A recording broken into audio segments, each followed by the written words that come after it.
पिछली वीडियो में मैंने आपसे 5 कोपिंग स्किल्स के बारे में बात की जो कि हमें सीखनी होती हैं, जिससे कि हम मेंटल हेल्थ को मैनेज कर सकते हैं और सभी मानसिक बीमारियों का इलाज करने के लिए दवाइयों के अलावा जब आप साइकोलॉजिकल ट्रीटमेंट करते हैं खुद का, तो उसके लिए जरूरी होता है कि आप अपनी कोपिंग स्किल्स को, कोपिंग एबिलिटीज को बेहतर करें।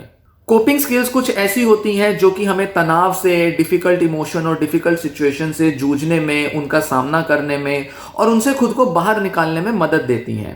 कह सकते हैं कि पूरा जो साइकोलॉजिकल ट्रीटमेंट होता है वो कहीं ना कहीं कोपिंग स्किल्स को बेहतर करने का ही पूरा प्रोसेस होता है। तो 5 कोपिंग स्किल्स जो कि पिछली वीडियो में मैंने डिस्कस की वो थी कि कैसे अपने इमोशंस को मैनेज करने की कोपिंग स्किल्स सीखें, problem solving coping skills, social support की कोपिंग स्किल, अवॉइडेंस जैसी जो हमारी हैबिट होती है उसको दूर करने के लिए हेल्दी कोपिंग स्किल्स कैसे लाते हैं, इस बारे में बात की।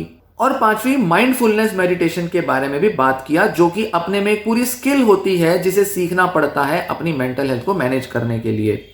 अब इस वीडियो में आगे चलते हुए मैं आपको बताऊंगा बाकी की 5 स्किल्स, जिसमें छठी स्किल है physical coping skills. Physical coping skill मतलब अपनी फिजिकल स्ट्रेंथ और फिजिकल मूवमेंट को कैसे बढ़ाया जाए, इंप्रूव किया जाए। डिप्रेशन, ओसीडी, स्किज़ोफ्रेनिया, सभी मानसिक बीमारियों में फिजिकली एक्टिव होना बहुत जरूरी होता है। और अक्सर जितने भी लोग ये डिसऑर्डर से पीड़ित होते हैं, कभी ना कभी लाइफ में ऐसा फेज जरूर आता है या इस बीमारी में कोई ना कोई ऐसा टाइम जरूर आता है जब वो बिल्कुल अपने एक कमरे में, एक बिस्तर पर एकदम रिस्ट्रिक्ट हो जाते हैं और बाहर की दुनिया को अप्रोच करना बंद कर देते हैं। तो ऐसे में जरूरी होता है कि फिजिकल कोपिंग स्किल्स को इंप्रूव किया जाए। तो सबसे पहले क्या जरूरी होगा कि फिजिकल एक्सरसाइज किया जाए, जिसके लिए आप वॉक कर सकते हैं या कोई एरोबिक एक्सरसाइजेस कर सकते हैं, जिम जा सकते हैं या योगा की भी कई आसन कर सकते हैं, जिससे कि आपको मेंटल हेल्थ से डील करने में मदद मिले। इसी के साथ अपने फिजिकल सेंसेशंस और सिम्टम्स को दूर करने के लिए आपको कुछ मसल रिलैक्सेशन एक्सरसाइजेस सीखनी जरूरी है, जिसे कि प्रोग्रेसिव मसल रिलैक्सेशन कहते हैं, या फिर कई बॉडी स्कैन मेडिटेशन या कुछ और दूसरी रिलैक्सेशन एक्सरसाइजेस की मदद से भी आप फिजिकली खुद को रिलैक्स कर सकते हैं। ब्रीदिंग एक्सरसाइजेस इसमें बहुत हेल्पफुल होती हैं, जिसमें कि योगा की बहुत अहमियत हो सकती है।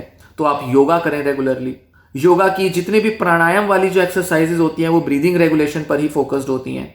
इस तरह की एक्सरसाइजेस से आप अपने ब्रीदिंग को रेगुलेट करते हो, बॉडी में आने वाले कई सारे सेंसेशंस पर आपका कंट्रोल आता है, बॉडी के अंदर होने वाली जो ऑटोनॉमिक एक्टिविटी होती है, ऑटोनॉमिक मतलब जो एंजाइटी में आने वाले जो फिजिकल सेंसेशंस और फिजिकल रिएक्शंस बॉडी में आती हैं, जैसे कि हार्ट बीट का बढ़ना, पसीना आना, मुंह सूखना, पेट में किसी तरह के सिम्टम आना, गैस की प्रॉब्लम या कॉन्स्टिपेशन, इस तरह की कई समस्याओं को ब्रीदिंग रिलैक्सेशन से दूर किया जा सकता है।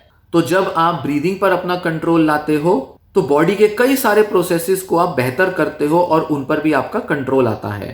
फिर इसमें फिजिकल कोपिंग स्किल में यह भी आएगा कि आपकी नींद अच्छी मिलनी चाहिए। 8 घंटे की कम से कम नींद लें, 8 नहीं तो एटलीस्ट 7 घंटे की तो जरूर लें।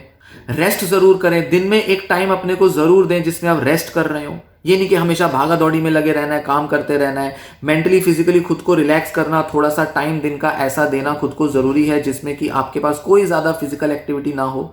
इसी के साथ कई सारे ऐसे एक्टिविटीज कर सकते हैं जिससे कि आपका फिजिकल वेलबींग इंप्रूव हो। ज्यादा से ज्यादा चलें, कुछ ऐसी हॉबीज डेवलप कर सकते हैं जिसमें कि फिजिकल मूवमेंट हो, जैसे कि गार्डनिंग करना।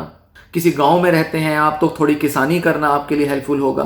बाजार से कोई सामान लाना, बच्चों को स्कूल छोड़ के आना, स्कूल से लाना, बच्चों को कहीं खिलाने ले जाना, इस तरह की कई सारी एक्टिविटीज से आप फिजिकली एक्टिव होते हैं। नेक्स्ट कोपिंग स्किल आती है कॉग्निटिव कोपिंग स्किल्स, और बहुत जरूरी है किसी भी तरह के मेंटल हेल्थ इशू में।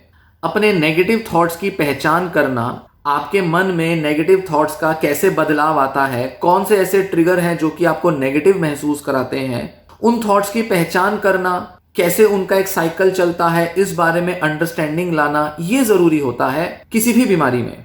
फिर नेगेटिव थॉट्स के पीछे छिपे अपने नेगेटिव बिलीव्स को समझना, आपके कुछ कोर बिलीव्स कि आप खुद को कैसे नेगेटिवली देखते हो, ये समझना जरूरी है।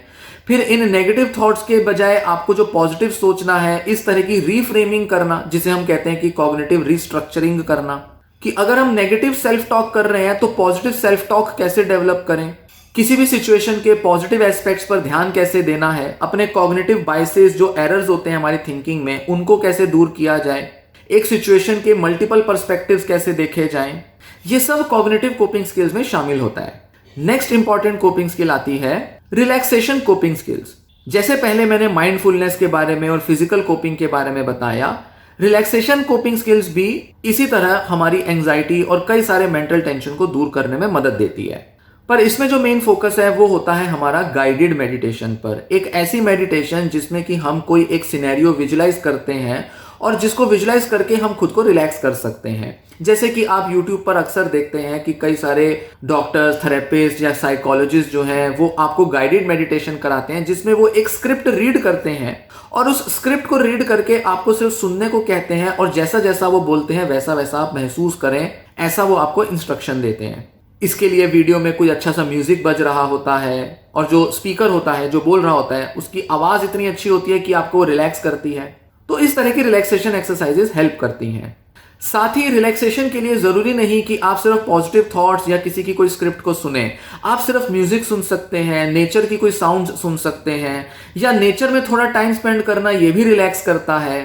कई लोगों को ठंडे पानी से नहाने से रिलैक्सेशन मिलती है, तो वहीं कुछ लोगों को गर्म पानी से नहाने से रिलैक्सेशन मिलती है। कुछ लोगों को कोई म्यूजिकल इंस्ट्रूमेंट बजाने से रिलैक्स फील करते हैं, तो वहीं कुछ लोगों को कुछ रीड करने से रिलैक्स फील करते हैं, तो कुछ लोग स्पिरिचुअल एक्टिविटीज से रिलैक्स फील करते हैं। तो कई सारी ऐसी चीजें डे टू डे लाइफ की जिससे आप रिलैक्स हो जाएं, इस तरह की एक्टिविटीज को ज्यादा से ज्यादा करने से आप अच्छे से कोप कर सकते हैं मेंटल हेल्थ इश्यूज से। नेक्स्ट कोपिंग स्किल आती है रीअप्रेजल कोपिंग स्किल्स। अब रीअप्रेजल का मतलब होता है किसी भी सिचुएशन को नए तरीके से देखने के लिए खुद को ट्रेन करना। कोई भी सिचुएशन अपने में कोई फिक्स मीनिंग नहीं रखती, कोई एक बना बनाया कोई मतलब, कोई अर्थ नहीं होता किसी भी घटना का, किसी भी परिस्थिति का, या लोग क्या कर रहे हैं, क्या कह रहे हैं, उसका कोई फिक्स मीनिंग नहीं होता। तो जरूरी होता है कि जब हम अपने मेंटल डिस्ट्रेस से डील कर रहे हैं तो हम सिचुएशंस को अलग अलग तरह से देखने की आदत बनाएं। ये कॉग्निटिव कोपिंग स्किल का भी पार्ट है, पर इसे अलग से प्रैक्टिस करना काफी हेल्पफुल होता है, क्योंकि कहीं ना कहीं पूरे मेंटल डिसऑर्डर में जो डीलिंग होती है, जो उससे बाहर निकलने का जो प्रयास होता है, उसमें आप सिचुएशंस को अलग अलग तरह से देखने में ही खुद को ट्रेन करते हैं। तो जरूरी होता है कि कोई भी स्ट्रेसफुल सिचुएशन है या दूसरे लोगों ने क्या किया या क्या कहा, उसको आप एक नए तरह से इंटरप्रेट करने की कोशिश करें, नया मीनिंग, नया अर्थ दें, लोगों की नीयत और लोगों के जो अंदर की जो सोच है उसको नए तरह से देखें। अगर पहली बार में समझ नहीं आ रहा तो उसको एक्सप्लोर करें, उस व्यक्ति से मिलना होगा, उसके बारे में और बड़े सारे पहलू याद करने होंगे, ताकि धीरे धीरे आपको समझ में आए कि इस सिचुएशन को किसी और तरह से भी देखा जा सकता है। तो इसके लिए जरूरी होगा कि आप हर सिचुएशन में ऑप्टिमिस्टिक रहें, हर सिचुएशन के पीछे छिपा एक पॉजिटिव एस्पेक्ट देखें। मतलब मानकर चलना पड़ेगा कि हर सिचुएशन के दो या उससे ज्यादा पहलू होते ही हैं। आपको पहले से ही ये मानकर नहीं चलना कि अगर किसी ने कुछ कहा या किया तो इसका यही मतलब है। आप इतने पक्के हो रहे हैं कि हाँ, हर चीज का मीनिंग आप पहले से ही जानते हैं। इतना श्योर, इतना कंफर्म नहीं रहना और हमेशा थोड़ा डाउटफुल रहने से, सिचुएशंस को एक्सप्लोर करने से आप अपने मन को टटोलते हो और एक नया पर्सपेक्टिव ला सकते हो, जिससे कि आपकी डिफिकल्ट थॉट्स और इमोशंस शांत हो सकें। साथ ही इसके लिए जरूरी होगा कि आप ये ध्यान रखें कि कैसे सिचुएशंस में खुद को रिलैक्स करके या सिचुएशन को नए तरह से देख के कैसे आप ग्रो करोगे और कैसे सिचुएशन जो है वो आपके फायदे में आएगी, आपके फेवर में काम करेगी। तो सिचुएशंस के परे देखना है कि अगर मैं इसको नए तरह से इंटरप्रेट करता हूं या करती हूं तो कैसे मेरे लिए हर चीज बेहतर होगी, ना कि वो इतनी अनफॉर्चुनेट होगी जैसा कि मैं अभी सोच रहा हूं या सोच रही हूं। तो नेगेटिव माइंडसेट को पॉजिटिव में रीफ्रेम करना या रीअप्रेजल डेवलप करना, ये इस कोपिंग स्किल का पार्ट होता है। लास्ट कोपिंग स्किल आती है ह्यूमर कोपिंग स्किल्स।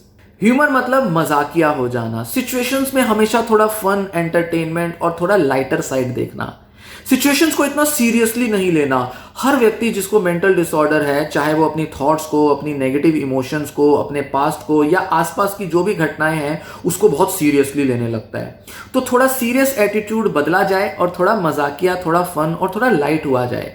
जो हुआ अच्छा हुआ, जो हो रहा है अच्छा हो रहा है, जो होगा वो भी अच्छा ही होगा, कुछ ऐसा एटीट्यूड अपनाया जाए। ठीक है, इतना भी क्या बड़ी बात हो गई, अरे दूसरे का भी ये मतलब था या ये मीनिंग था, ठीक है उसने ऐसा कर दिया तो क्या बड़ी बात हो गई, मेरा क्या चला गया।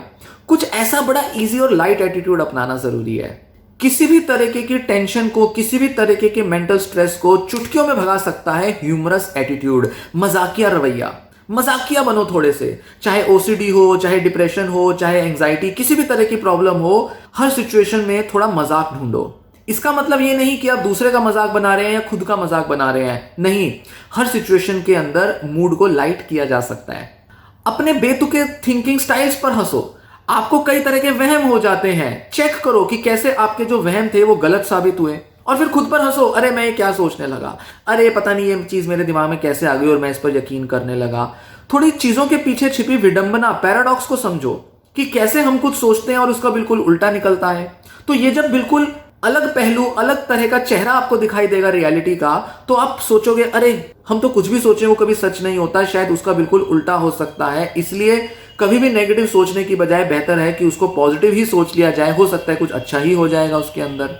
तो इसलिए आप जो भी किसी सिचुएशन को लेकर पहला इंप्रेशन बनाते हो और फिर वो बाद में गलत साबित होता है, इस तरह की चीज जब आप फेस करते हो तो उसको थोड़े मजाकिया ढंग से देखो कि कैसे हम कितना अजीबोगरीब तरह से विश्वास कर लेते हैं, कैसे हम बिल्कुल अजीबोगरीब विचार रख लेते हैं और बाद में बिल्कुल गलत साबित होते हैं।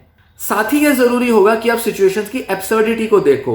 सब चीजें एकदम बेतुकी हैं, लोग इतना सीरियसली ले रहे हैं कई इश्यूज को। आप देखो किसी एक व्यक्ति के लिए जो चीज सीरियस होती है, किसी दूसरे व्यक्ति के लिए वो सीरियसनेस मायने ही नहीं रखती। लोग अलग अलग जिंदगियां जी रहे हैं, लोगों के लिए अलग अलग चीजें मायने रखती हैं। कोई भी चीज पक्की नहीं है, कोई भी चीज एब्सोल्यूट नहीं है। हमारे अपने लाइफ के हिसाब से, अपने जरूरत के हिसाब से चीजें हमारे लिए मायने रखती हैं, किसी और के लिए वो चीजें शायद मायने ना रखें।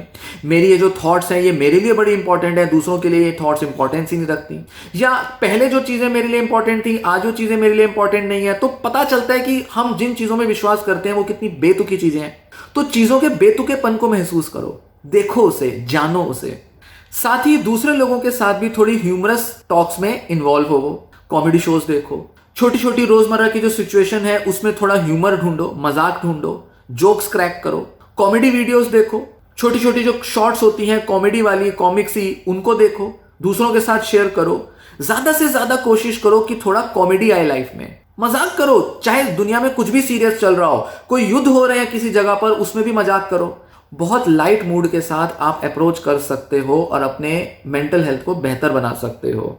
तो ये रहे 5 और कोपिंग स्किल्स जो कि इस वीडियो में मैंने डिस्कस किए, जिनको अपनाना बहुत जरूरी है। और धीरे धीरे जब आप ये एटीट्यूड सीखते हैं और इस तरह से जब अलग अलग सिचुएशंस में कोप करने की आदत बनाते हैं, तो आप अपने मेंटल डिस्ट्रेस को कम करते हैं। पूरा आपका देखने का नजरिया खुद को और दूसरों के प्रति बदल जाता है और इस तरह से मेंटल डिसऑर्डर को हील करने की तरफ आगे बढ़ सकते हैं। यही कुछ ऐसे रास्ते हैं, इनफैक्ट आप कह सकते हो इन 10 अलग अलग स्ट्रेटजीज में सारी चीजें शामिल हो जाती हैं जिससे कि हम अपने मेंटल डिसऑर्डर को दूर भगाते हैं। यही सारे साइकोलॉजिकल इलाज हैं, इसी तरीके से हम अपने साइकोलॉजिकल ट्रीटमेंट में आगे बढ़ते हैं। यही सारे साइकोलॉजिस्ट भी सजेस्ट कर रहे हैं और इन्हीं सब स्किल्स को सीखना और इनमें थोड़ी सी एक्सपर्टीज ले लेना हमें लाइफ के किसी भी मेंटल हेल्थ इशू से बाहर निकाल देता है। हमें हमारे किसी भी मेंटल हेल्थ इशू से बाहर निकालने के लिए सफिशिएंट होती हैं, उचित होती हैं। चाहे आप खुद सीखें, समझें, जानें, पढ़ें या किसी थेरेपिस्ट से मिलकर इन कोपिंग स्किल्स को सीखें।